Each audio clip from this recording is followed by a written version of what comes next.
The Mosesian Center for the Arts that we know today is a culmination of many years of planning and hard work. When the Army closed its final research facilities at the Arsenal in 1995, redevelopment began for commercial use.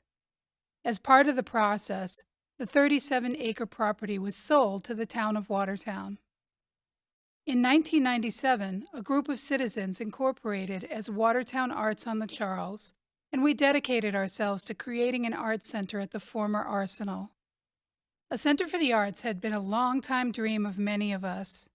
In 1983, a fundraising campaign missed its goal by just $27,000. But the funds that were raised helped to create the Watertown Children's Theater. In 1999, the program for one of our first Watertown Arts on the Charles events told the community who we were. We are artists, musicians, dancers, thespians, poets, and craftspersons.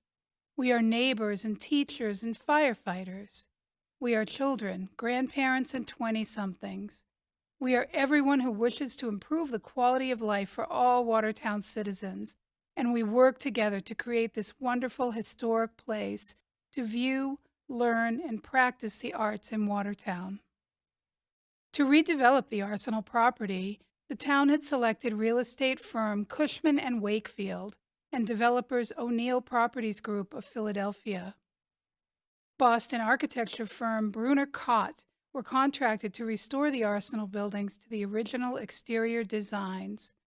Windows and doorways were reconstructed.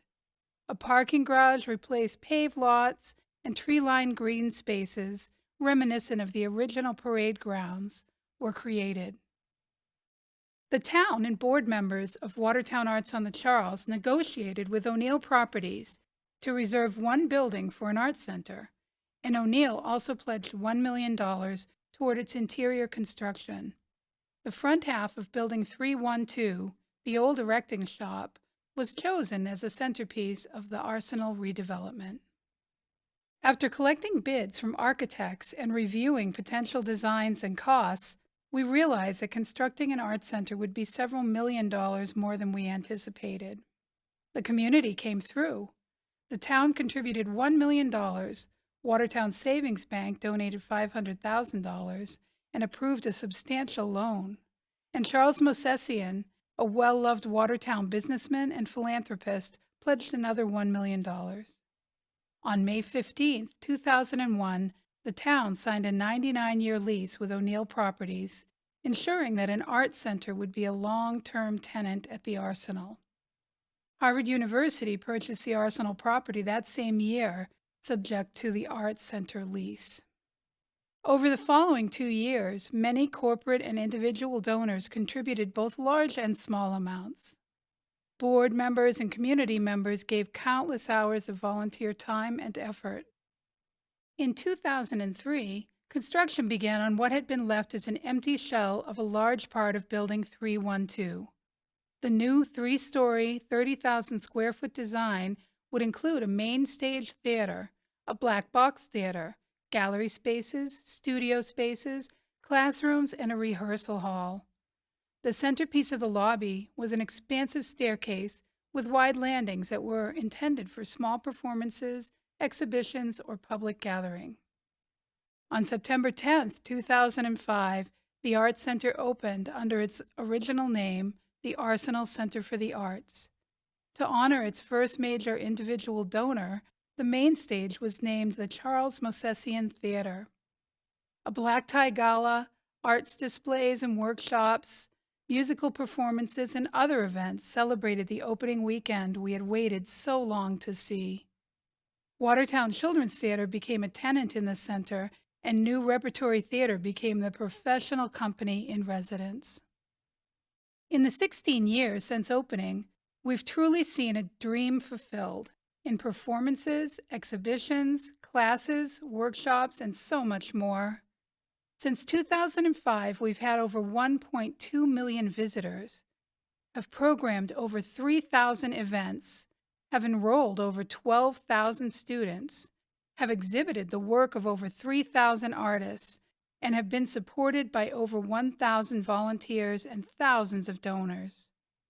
In 2013, the Arts Center and longtime partner Watertown Children's Theater merged our two organizations. WCT remains our flagship performing arts education program. In 2016, Arsenal Center for the Arts was renamed the Dorothy and Charles Mosesian Center for the Arts in recognition of continued support from the Mosesian Family Foundation. The greater Arsenal property has seen changes too. Athena Health purchased the property from Harvard in 2013. Alexandria Real Estate would purchase it from Athena in 2019.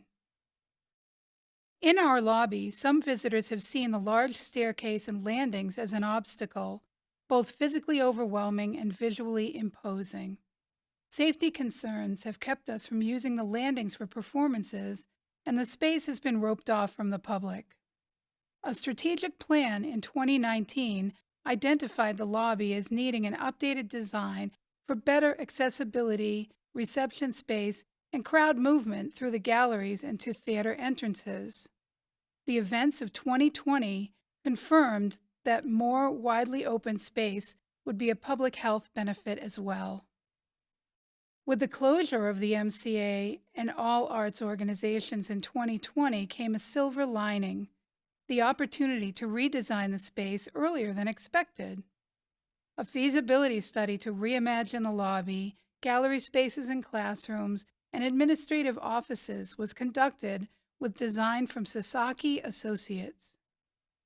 The floor plans drafted by the architects at Sasaki will open our entrance and second floor lobby to be more spacious, more useful, and more welcoming to over 100,000 patrons, students, and visitors who come to the MCA each year.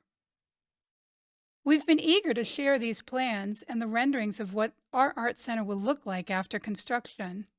Some minor adjustments are still to be made, applications for necessary permitting and historical approval have begun, and we're still choosing finishes and furnishings. Some pops of bold color to express our creativity, wall surfaces that will place the focus on featured exhibitions, and materials like natural woods and metals that will acknowledge the industrial history of the building. For over 125 years, Building 312 has served this community. Originally a military manufacturing shop for large weapons, then a military research and testing facility, and now a center for the performing, visual, and literary arts. This is the poetic payoff of a transformation from armaments to arts. The recent history of the Mosesian Center for the Arts epitomizes a grassroots effort that grew to have tangible results, demonstrating this community's enthusiasm and the success that continued commitment can achieve.